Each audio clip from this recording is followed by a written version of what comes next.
So I'm Frances Meek, Education Services Manager at the British Nutrition Foundation, and I have my colleague Roy Ballum here with us as well, who's worked with the British Nutrition Foundation and Oak National Academy to create the lessons and resources that we're going to be looking at this afternoon. And then also we have Sam Booth with us, who's subject lead for design technology from Oak National Academy. So a great team with you today, and hopefully going to really dive deeply into using the Oak National Academy resources for your primary food teaching. I also have another colleague, Orla, online, who is going to be in the chat box if you've got any questions. So hopefully you can all hear me, and then we'll get going. First of all, just with a few bits of housekeeping. So the webinar is being recorded along with all of the other webinars that we have done. So those are all available on the Food Effective Life website. If you've got any questions, please let us know, pop them in the chat box, and then they'll be answered at the end. And then at the end of the webinar, we've got a short online evaluation, which we'll be very grateful if you could complete. And once you've submitted it, you'll be given a link to a downloadable certificate. Please download that certificate, add your name to it, and then you can print that for your records or save it in your folders. So there is a QR code on the screen now, but we'd be grateful if you completed that at the end, please. Okay, thank you, Roy. Okay, so just a little bit about what we're going to do today. So this is the fourth in a series of 10 webinars, and we are very grateful for the support from the All Saints Educational Trust, which has enabled us to do these webinars and then also create all of the resources that we've got on the Food Effective Life website, which we'll go through later on, but they're there to help you review your curriculum, think about how you can refresh your curriculum, new lessons that you could include, but also thinking about your own CPD and how you can use the resources from Oak to help you with that. So today we're going to look at the Oak food curriculum structure. We're going to explore the Key Stage 1 and Key Stage 2 lessons. We're going to look at the free editable resources, and that today is to do with years 1 to 6, and we've got 72 lessons in total for that. A little bit of practical guidance, and then Roy's going to give you a demonstration of the website and the resources available. And then we're going to have a look at a bit of support for your pupils, and particularly reviewing CPD opportunities for you, because part of what we're doing here is wanting you to think about your work in schools, your schemes of work, your lessons, but also how we can support your development and make you an even better teacher of food as possible. And then finally looking at support and resources that are all free for you, and then next steps. And as I mentioned, this is the fourth of the webinars that we're doing. We have recorded all of the others, and there is a link on this slide which will take you to the previous webinars if you wanted to catch up on those. And as I say, you will get this slide presentation alongside the recording, which will be online. Thank you, Roy. Okay, I'm now going to pass you over to Roy. So hopefully Roy will be able to give a quick introduction to himself, and then he's going to talk about the Oak food curriculum structure, but particularly with a focus for primary teachers. Thanks, Roy. Thanks ever so much, Frances, and good afternoon, everybody. Thanks ever so much for joining us. That's great. So I've been working with the British Nutrition Foundation and the Oak National Academy as the Cooking and Nutrition Curriculum Design Lead for about just over the last year. And in that time, what we've done is to pull together quite a comprehensive curriculum based on the national curriculum at the moment, and also all of those lessons too. And what we want to do is just give you a quick kind of tour of what we've created. And if you want to find out more, Frances has mentioned already, we've got some videos as well as other information that can support you. So the key thing here is that we've been developing a sequenced and coherent curriculum, which is flexible for you, it's accessible for you and your pupils, and it's diverse as well. And that's something that's really boils down to some of the key Oak principles as you work through. And we've done all the planning for teaching right the way from year 1 right the way through to year 6. And you can just see on the picture on the right hand side here, you can see how we can filter the information. I'm going to show you that in more detail, but you can see all the years as well as individual years too. So there's lots of resource here to support you. In fact, there's 72 lessons. Not only have we detailed all of the curriculum with all the learning outcomes and the key learning for each lesson, but there are 72 whole lessons that you can access, and there's 12 for each year, year 1 through to year 6. And during those years, the lessons are delivered through 4 units. So the first unit is always around cooking. The second one is around aspects of healthy eating. Then the third unit is around where food comes from. And then the fourth unit kind of wraps everything together in that kind of social context. But everything links together, things are embedded, and you can work those through. There's also threads that run right the way through the curriculum. In fact, they run through from year 1 through to year 9. And again, in the graphic just to the right hand side, you can see those threads. You can just see a few examples there. So consumer awareness. So things like, for example, being an informed consumer, knowing things and making good decisions for yourself. Or it might be around food hygiene and safety when you're doing some practical activities with the pupils. Or perhaps it's around food preparation and cooking. So there's a number of different things that you can focus on and get resources to support your teaching too. All the lessons are flexible, so you only use what you want. So you can use everything by all means, that's absolutely great. Or there might be one lesson, there might be just a slide, or there might be a quiz or a worksheet, and you just want to use that one. So for example, perhaps you're doing some work around the Eat Well guide about healthy eating. Well, there's information on here to support you at Key Stage 1 and Key Stage 2 that you can just download and use that information straight away. And of course, it's editable as well. And as I mentioned, everything covers the national curriculum for D&T, cooking and nutrition. And what we've also made sure is from year 1 through to year 9, everything is progressive, so they lead on to each other, but equally they're also standalone. And that took a lot of figuring out, and I'm sure you'll really enjoy it when you have a look through the lessons yourself. So lessons, as I say, they're in year groups. So here's a year group on the screen here. You can see I'm just using Key Stage 1 as an example, cooking and nutrition. And you can see here all the different units in this Key Stage 1. So year 1 and year 2, these are all the units. So 4 units per year. So that's 8 because there's 2 years in Key Stage 1. So that's the year groups. Then we can go down into unit view. So for example, here I've again picked year 1. And I'm looking at food from plants and animals. And you can see here now, I've actually got the lesson titles as well. So I've got a lesson on plant or animal. I've got a lesson on food sources. And then I've got something that actually brings it to life. Let's make a potato salad. And often what we've done is we've put a sort of a cooking or a sensory evaluation or sensory kind of lesson in there just to bring that learning to life. And I think that's really important for pupils. It really does make such an impact.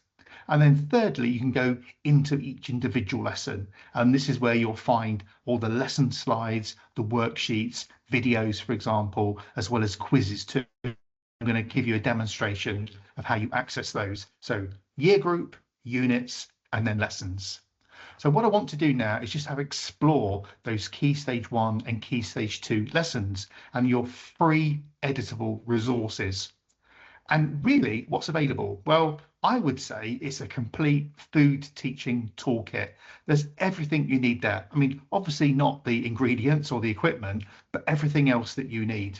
And it's really been thought together very, very carefully to support you in primary. You can just see some of the information here on the screen.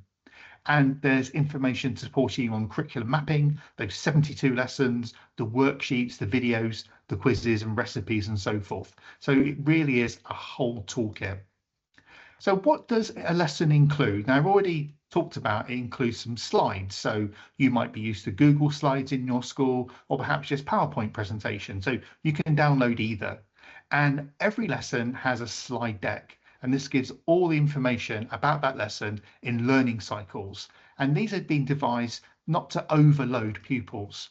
And always to support pupils, the slide starts with the pupil outcome written in their words. There's a big emphasis on vocabulary, so the key words as well. And at the end of it, there's a really helpful summary too. So it's a great way to work through a lesson. And throughout the slide deck as well, there are checks for understanding. So it's really useful just to make sure the pupils are with you, they're following, just checking their attention as you go through. And at the end of each learning cycle, there's also a task provided too. And this also appears on the pupil worksheet. So it really does pull everything together for you. And all of the slide decks are completely editable. There's some great images in there, wonderful photographs, but you can change it. You know your pupils, so you make it exactly how you want it to be. And in fact, you might look through different presentations and think, well, actually, I'm going to take some slides from this one and slides from this lesson, and I'm going to pull them together because that helps me teach what I want to do better. And by all means, you can do that. So that's really helpful to have. Lessons also include a video, and the video is a complete presentation of the entire lesson. So you can just see the couple of examples here to the right hand side. In fact, that's me giving the lesson here.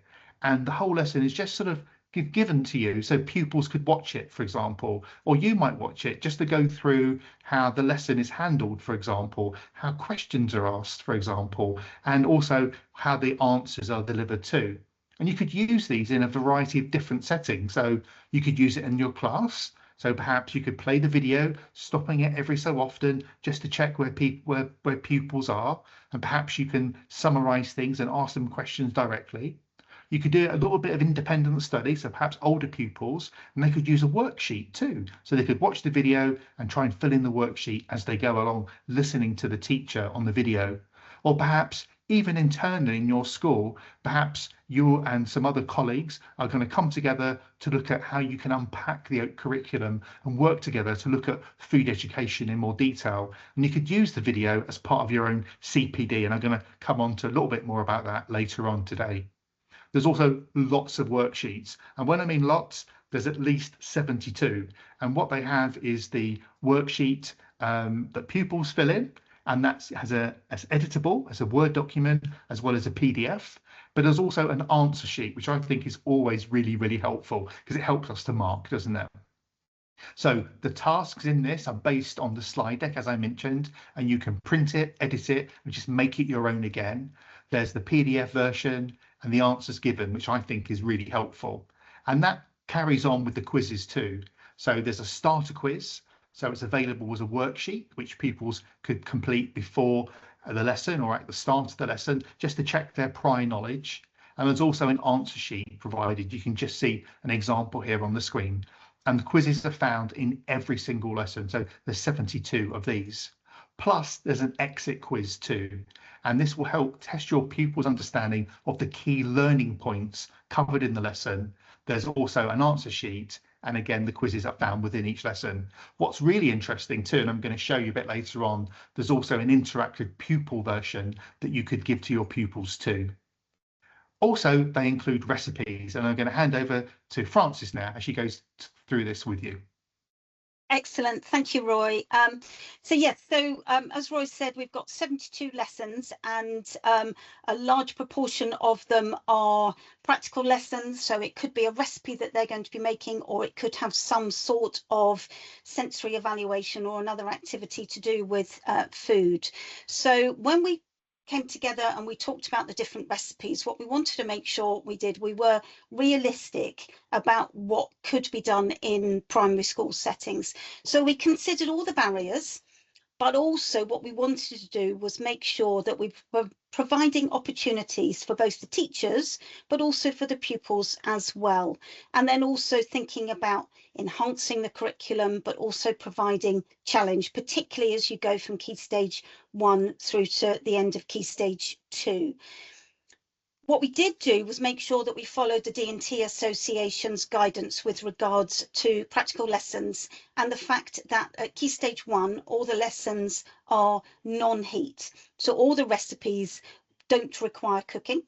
But then actually when you move into Key Stage 2, that's when the pupils you want to challenge them a little bit more. You want to get them to move on to using hot equipment, so the hob, the grill, the oven, if possible. So therefore the Key Stage 2 recipes, some of those will require the use of heat. Again, is make sure that the recipes are predominantly savoury. So there is one sweet recipe for each year group, but the national curriculum guidance is predominantly savoury. So that's what we followed. But we have tried to make them really interesting recipes for you to try. We've been careful to build on skill development throughout the lessons and throughout the recipes, and we've used evidence for that. So there are a number of studies out there into understanding children's motor abilities and their motor skills at certain stages of their sort of primary age, their school age life, and actually physically what they can and can't do. And we've also got a progression document on the Food Effective Life website that will help you with that. So we built that in. And then the recipes themselves, they're actually found within the lesson. So they're on the slide deck. They're also on a pupil worksheet that you can print out and give to the pupils. And then also within the teacher additional information. So there's lots of ways that you can access the recipes. Thank you, Roy. Oh, sorry, food skills as well. Sorry, I missed the one at the bottom there. So the slides also go through the food skills for each recipe. So with those, we've actually identified exactly what type of food skill the pupils are going to be using, bearing in mind progression. And we've included some recipe food skill videos as well for you to follow. So these are pupils actually doing the food skills, so you can get your pupils to watch those. You can actually use it as the background when you're doing your lesson, or you could use it for yourself to watch, just a refresher for the food skills that you're going to be using in the lesson. Thank you, Roy. We've also provided some additional information which will go with every single lesson. And with this, every single practical lesson, with this, we're going to provide the ingredients, and that will provide you some extra teacher support. So you might find some additional information for the ingredients on the additional sheet. So for this example, we've said about potatoes, and we've said that they need to be small, that's the size you want, but they could be canned or cooked. You might have noticed on other recipes, if you pick up a recipe book or a magazine, it will say 1 spring onion chopped or 1 carrot grated. We don't do that in our recipes, because actually those instructions should be part of the method, because actually the pupils are going to be doing those instructions, using those food skills as part of the method when they're going to be making the recipe. So the ingredients list is as you would buy it, and then the actual instructions are part of the method. We've also put in the equipment that you're going to need, and thinking about that, say we've considered the barriers, and we've thought about the kind of equipment that you might have available in your setting, in your school. We know that people have got a different situation for the equipment. They may have equipment on a trolley that they move between the classes. You may have access to the school catering kitchen. You may have your own kitchen already built for you, which is fantastic. So we've given you the equipment, and we've tried to be sort of considerate about what's going to be available in each of the different settings, and some options as well. So also on the additional information, we've given tips for a teacher for the practical lesson, because we know that all teachers have got different experiences of running food lessons. So some people may want a little bit more support and a bit more guidance than others. We've talked about the different practical suggestions that you could do for each of the different recipes. So it might be for your lesson, depending on what your learning intent for the lesson is and the pupils that you're going to be working with, you might want to pre-weigh all the ingredients and have them ready in a central location. Alternatively, it might be part of your lesson intent to actually get the pupils to do some weighing and measuring. So they would do that as part of the lesson. Or you might want to get them to peel and grate the carrot as part of the lesson. Or you may think it's a good idea to have that already ready for them, so that they can just take the ingredients they need and then use that to make the recipe. You might want to do group work. You might want to think about that might help with the amount of equipment that you've got. It keeps the costs down, but also it's a really good skill to get the pupils to learn to work together. So food is a wonderful vehicle for doing that. You might want to also think about what kind of demonstration that you might do.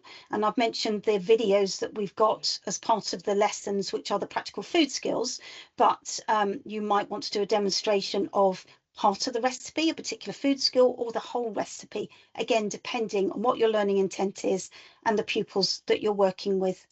And then also the key food skills being used. So we've actually identified these so that you can include those in your schemes of work and your lesson planning.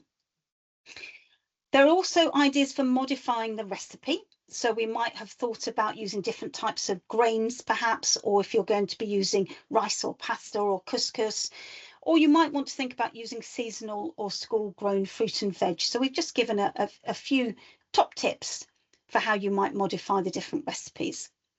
Also about setting up the classroom, again, going back to the fact that teachers have got different experiences and also different equipment and different facilities available. We've put together some guidance, which is in the form of a blog, and that's all about how to set up the food room that you might find useful.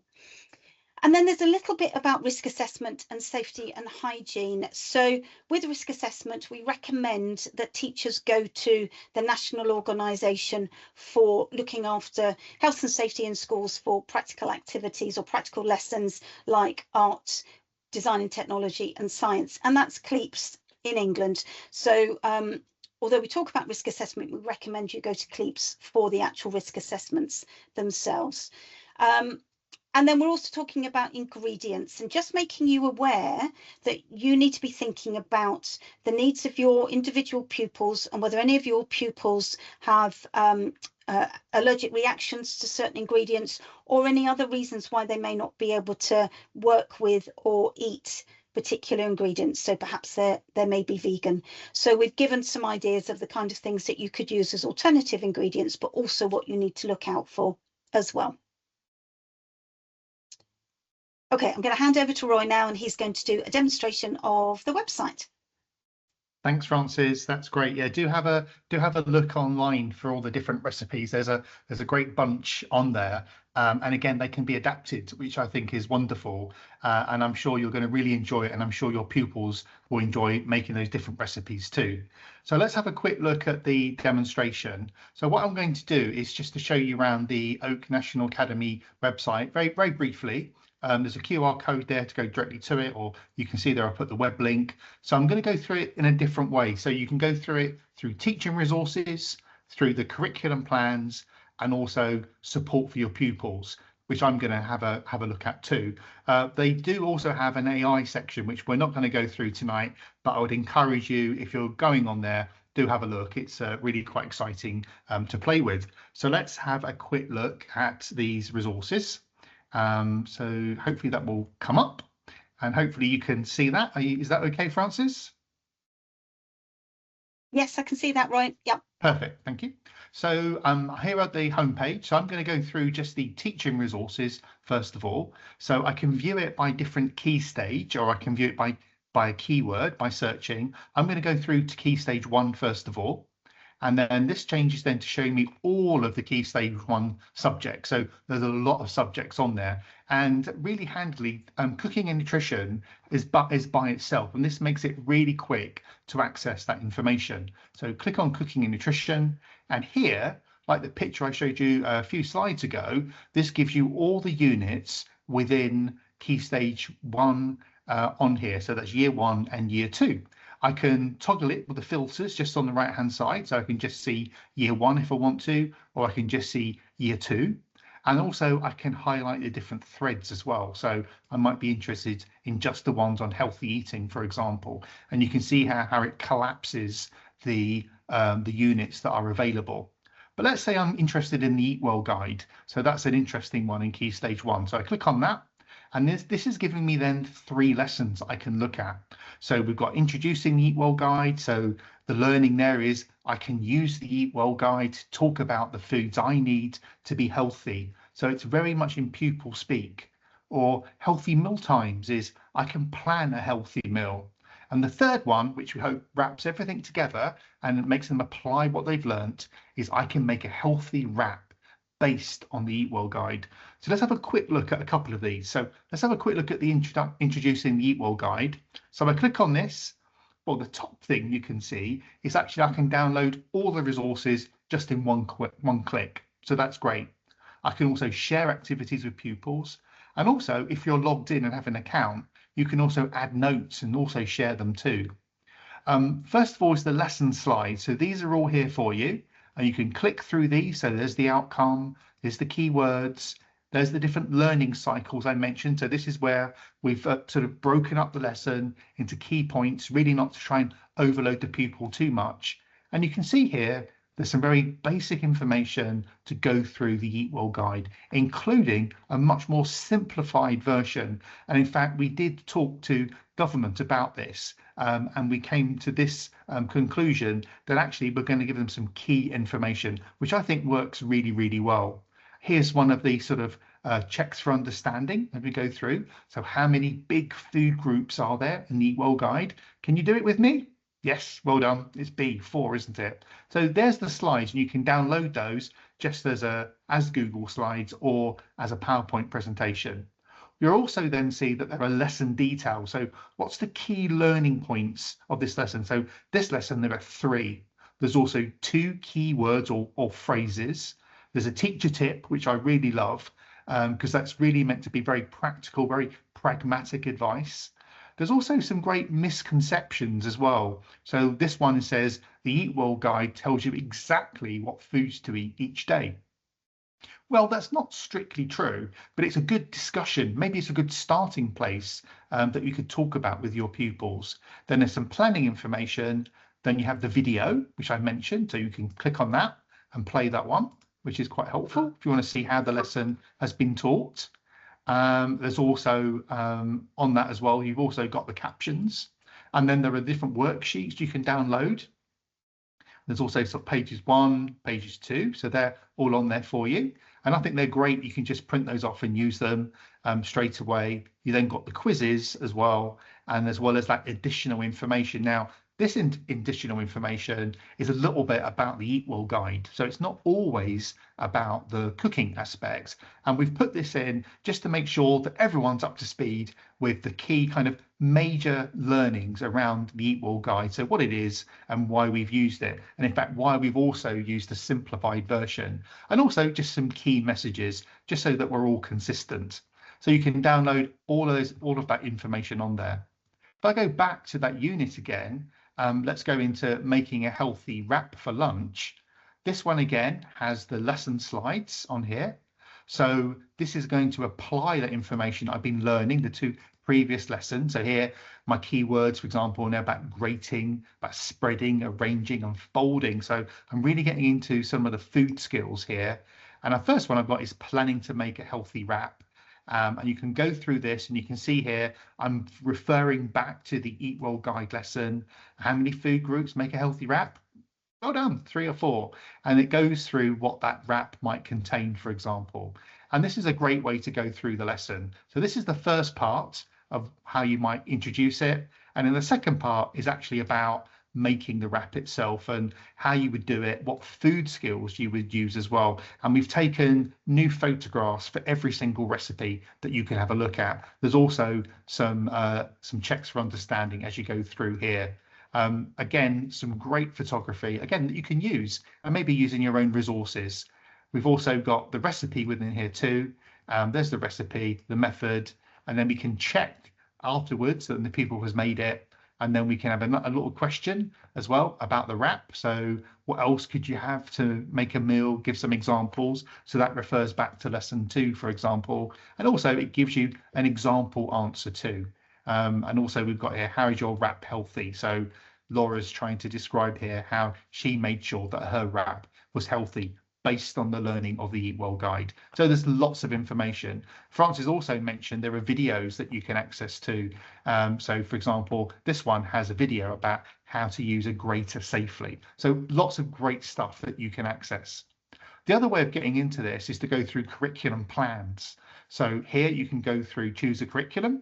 So I'm going to go through to cooking and nutrition, and I'm going to look at primary again and click view. So this is much more kind of like, I think it's quite a great way to go through. You can see all of the units for each year. Very clearly you can see those. And also there's an explainer, and this is really helpful if you're writing a scheme of work, or perhaps you're responsible for food in your primary school. This actually gives you some really great words to think about what you're doing and why you're doing it, for example, how it is sequenced and coherent, or evidence informed and flexible. And there's also, you can download that information straight away. Again, you can access this like I did the other one. So let's use year 4, and we're linking back to the Eat Well guide. And this one gives me here, I can see more detail. So it's giving me a description about the unit, which is really helpful. And I really like this, why now? So there's some great information here, the different lessons, and then also prior knowledge requirements. So a different way to access the same information, which I think is really, really helpful.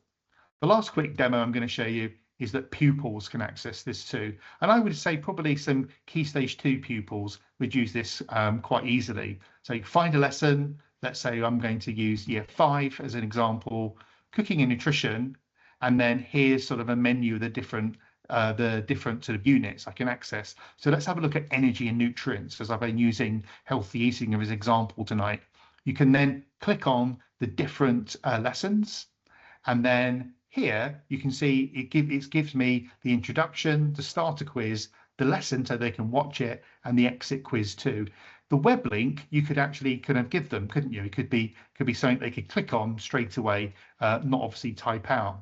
They can then go to the starter quiz, and then they can then start to answer the questions themselves. And perhaps they could work in pairs, for example. They could check their answer. Yes, I've got that one right. And then which types of food provide fiber. So there's some great information on here that they could use. Wow, I got that one right too. So there's a starter quiz, an exit quiz too. So there's lots of great stuff that you can access through the Oak Academy website. So Francis, I'm going to quickly now move on to some of the CPD opportunities that you can have. So you've seen some of the information that's been provided that you could use straight away with your pupils. But what we're also thinking is that you could use it to help support your own professional development at school too. So we would suggest exploring the curriculum. We've really expanded what's in the Key Stage 1 and Key Stage 2 programs of study for food. If you look back to the programs of study, there are just 2 sentences for Key Stage 2 and 3 sentences for Key Stage 3, where we've expanded that and covered 72 lessons, all from 5 lines. So explore the curriculum. It's very rich, very deep. There's lots of information on there. And access its content and think about what works for you and your pupils, your school, the resources that you've got, the facilities that are available to you too. You might want to do some auditing as well about what you currently do, perhaps what you would like to do, and think about that as a journey. What would you need in order to make that come to life, for example? And then you could use some of this information to support your own planning as well. And I would also say, do check out the threads, which I showed you earlier. The description, I think, is quite helpful. And another thing I really like is for all of the units, there's a thing called Why This, Why Now? And it really helps you to think about, why are you teaching this information at this stage right now? And how does it link to what you've already taught, and how might it link to future learning too? So I think that's a really helpful thing just to have a look through. And you might want to use all of this to think about and consider how it might support your school learning and planning. I'd also say, looking at all the lesson slides, the quizzes and the worksheets, there's so much you can get. So maybe just reviewing a lesson. If there's a small group of you, have a look through. How's it been written? Why is it being written in that way? What sorts of things are they trying to get them to look at? Look at the teacher tips, for example. They're very practical and pragmatic. And also there's misconceptions too. And just reflect on the different subject knowledge and skills. Have you got that subject knowledge and food skills to deliver it? You probably will do, but there might be a few things that you think, actually, I could do with sharpening those or finding out a little bit more myself before I introduce this with my pupils. There's also some great work around the keywords and vocabulary development running through. The lessons we did touch upon earlier, and again, you can look here to think about different teaching styles, perhaps particularly the practical lessons. That might be really helpful. How the vocabulary is introduced and how it builds through a lesson. and how the food subject content and also the food skills are explained and demonstrated. You may not be a food specialist, but by the end of this, I'm sure you will be. And this is here to help you teach even better food lessons. So just think about your areas of development and how you can watch these to update your own teaching too. So you can use them as part of your own CPD package. That might be really helpful to you. Okay, I'm going to hand back to Frances because Frances does love a recipe. Thank you, Roy. Yes, so thinking about your own training, your own CPD, but also your training as a department, what we think it would be really useful for you to potentially do is have some time together and thinking about how you can use these recipes to actually extend your own skills and knowledge. So I mentioned department, but this could be across your key stage, or it could be within your school even. So the first thing really to do is to reflect on your current recipe selection. So thinking about the learning, what really is the learning intent behind each of those recipes? What are the objectives? The cost, we know that it's getting more and more expensive to do food activities in school. So is there something that you could think about reducing the costs? And we have been very careful about the recipes that we've included in these to try and keep the costs down and to give you alternatives that might be slightly cheaper. Thinking about diversity and also pupil appeal, you want to make sure that you're going to be making something with the pupils that they and their families are going to enjoy. And then thinking, once you've done that, how you can use all of these resources and the lessons for your own personal or team CPD. So what we would always recommend is that whenever you try a new recipe, that you practice it first. I think that's fundamental to being successful in doing practical food activities in school. We have tried and tested all these recipes, but different settings are different, different equipment's different, ovens are different. So it's always best to check where you are, how recipes work, and have a bit of rehearsal. So we would say that if you were going to be doing a demonstration or you're going to be making a recipe, you would stand in your own kitchen at home and actually you'd go through that recipe and actually you'd talk to yourself. I do this all the time when I'm thinking about new recipes and doing a demonstration, and you would actually talk to yourself and you would pretend that you are teaching the class, and that's a really useful technique. Thinking about the ingredient type and quantities, the equipment that you might need. Have you got all of that equipment at school that you might need? The timings, hygiene and safety. We know that that's a little bit more difficult potentially in primary, so you need to be a little bit more aware about how and where pupils are going to be putting their waste, where are they going to be washing their hands, etc. Food skills, both yours and your pupils. So again, we've got the videos that you can have a look at, but certainly practicing your food skills so you can confidently demonstrate those to your pupils so that they know what good practice is, and particularly that they're being safe. And then also other learning. So with the recipes, what we've tried to do is embed lots and lots of different learning. So it's not just about the practical food skills or making a recipe, it's about health and nutrition. So using different ingredients, maybe from the Eat Well guide, how you can get your 5 a day, thinking about science, particularly towards sort of upper key stage 2, can you start to bring in elements of food science? And definitely about where food comes from, and thinking about how you can talk about your local environment. So what sort of CPD can you do around that? And then equally with the additional materials, you could use those to support your CPD. So thinking about classroom management and organisation, is there anything that you need to do to gain a bit more confidence about running these practical activities, particularly when you're getting into key stage 2 and you're starting to use heat and you're wanting to make sure that you're using heat in a safe way, but also making sure that whatever they're making is going to be successful. And then making sure that you're confident in how to go about modifying the recipes, particularly around allergens. We want to make sure that whatever you're doing, the pupils that are making them and those that are around them are safe. And then that comes into risk assessments as well. And although we've said to contact CLEAPS for risk assessment, we do actually have some guidance on Food A Fact of Life around the practicalities of risk assessment and why we do them and how you go about them. but that's there sort of as a bit of guidance for you in sort of the background about risk assessments. Thank you, Roy.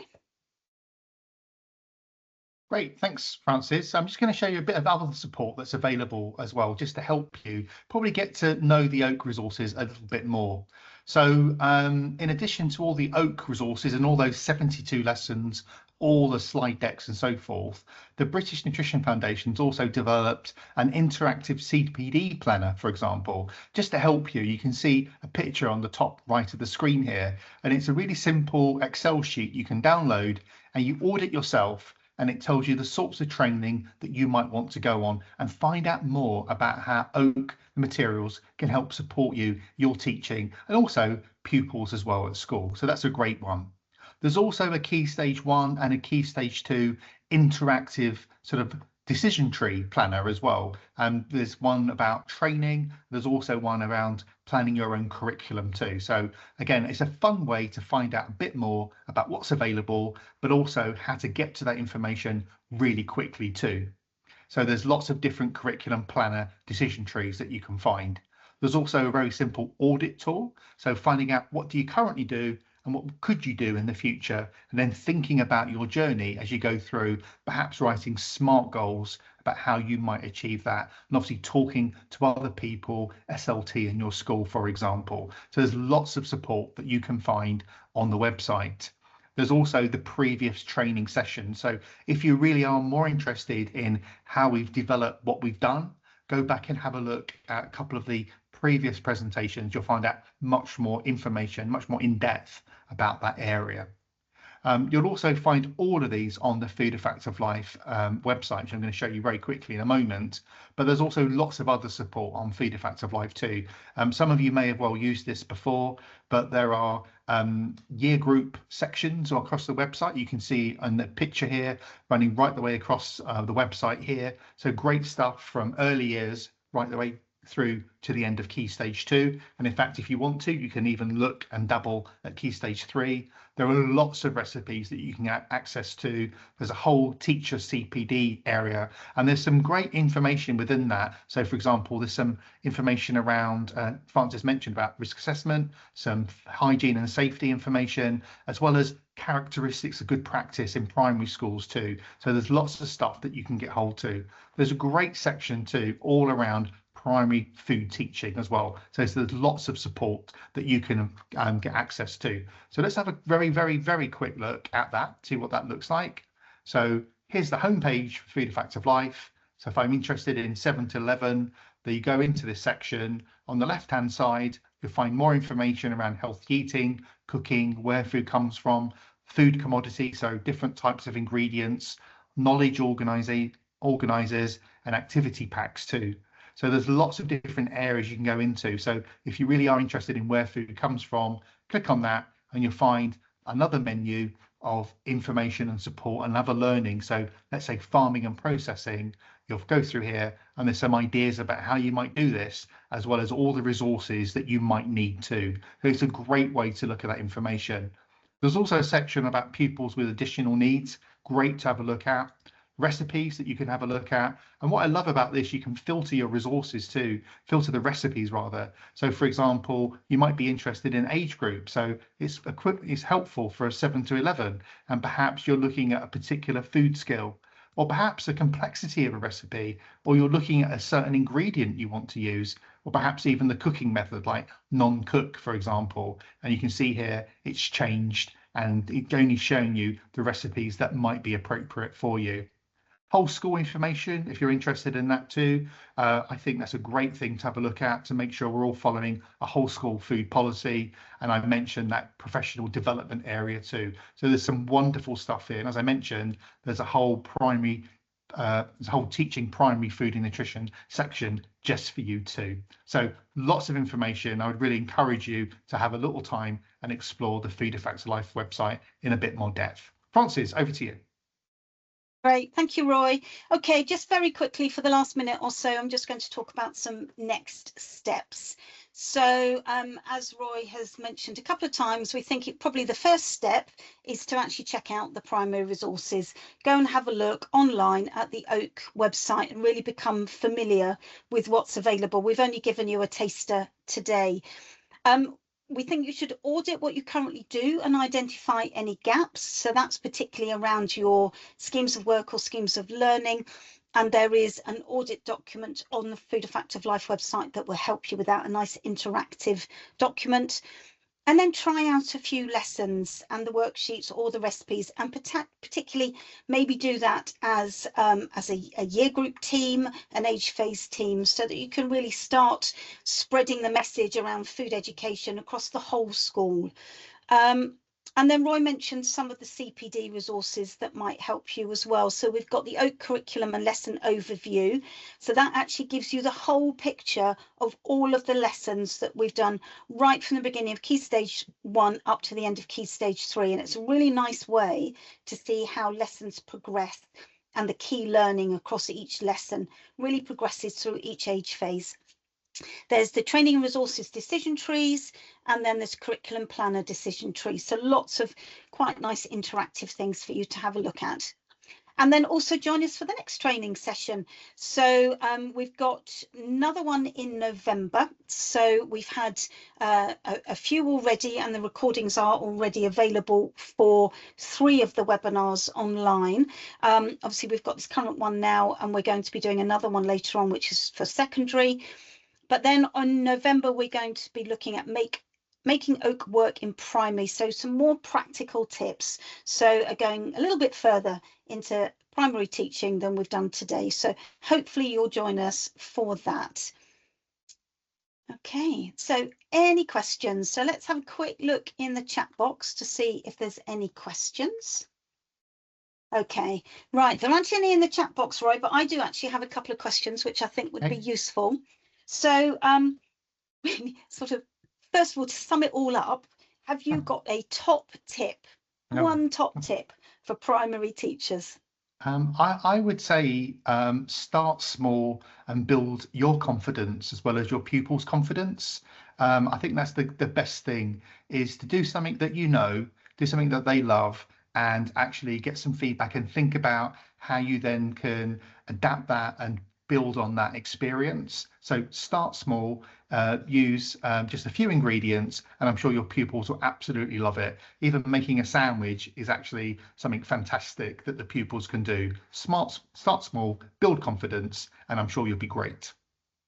Fantastic, really good advice there, Roy, thank you.